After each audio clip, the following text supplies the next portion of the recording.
हमें आपके पास आते हुए ठीक है स्तर पे उठाना पड़ेगा। ठीक है, ऊंचे स्तर पे उठाना पड़ेगा। सुप्रिया श्रीनिधि जी, मैं लौटूंगी इस सवाल के जवाब के साथ समित पात्रा से, लेकिन केसी त्यागी साहब अब आपका रुख करते हुए, हिंदुस्तान ने वेट एंड वॉच की पॉलिसी मौजूदा वक्त में अपनाई हुई है, लेकिन जिस तरह की परिस्थितियां इस समय बन रही हैं, क्योंकि पाकिस्तान में जश्न मन रहा है, पीओके में तालिबान के समर्थन में रैलियां निकाली जा रही हैं, वहां पर पटाखे फोड़े जा रहे हैं, पाकिस्तान चीन जिस तरह से खुश नजर आ रहे हैं, हिंदुस्तान बहुत लंबे समय तक वेट एंड वॉच की स्थिति में नहीं रह सकता।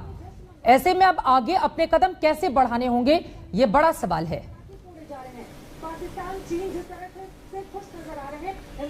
एक तो मैं विदेश मंत्री के वक्तव्य और प्रयासों दोनों का समर्थन करता हूं, और उन्होंने खुद स्वीकार किया है कि ये बहुत बड़ी चुनौती है, और मैं अपने दोनों कांग्रेस और भाजपा के मित्रों से बहुत विनम्रतापूर्वक कहना चाहता हूं कि हमारी इस तरह की परंपराएं रही हैं जी कि आम सहमति ऐसे सवालों पर बननी चाहिए। मुझे चित्रा जी, मैं 1992 का अगर जिक्र नहीं करूंगा तो मेरी बात अधूरी होगी।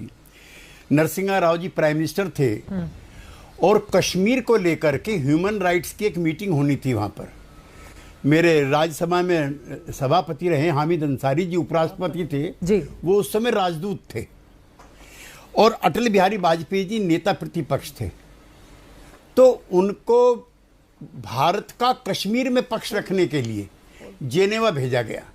वहां पर जो एम्बेसडर थे पाकिस्तान के और जो विदेश मंत्री थे, वो अटल जी को देख करके चौंक गए कि ये कैसे आ गए यहाँ पर।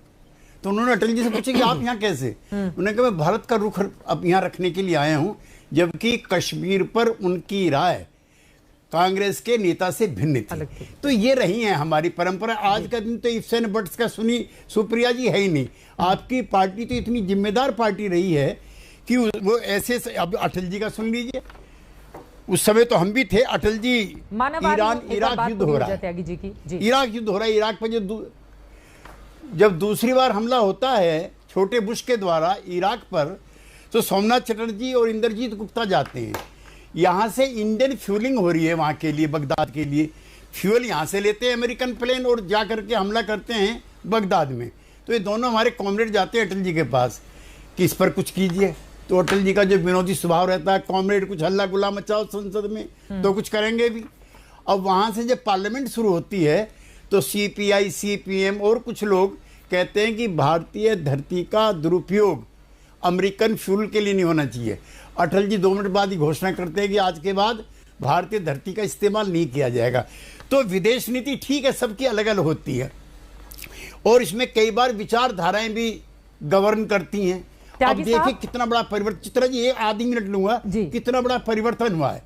1952 में चाइना को घेरने के लिए अमेरिका ने सीटो बनाया जिसका पाकिस्तान मेंबर था।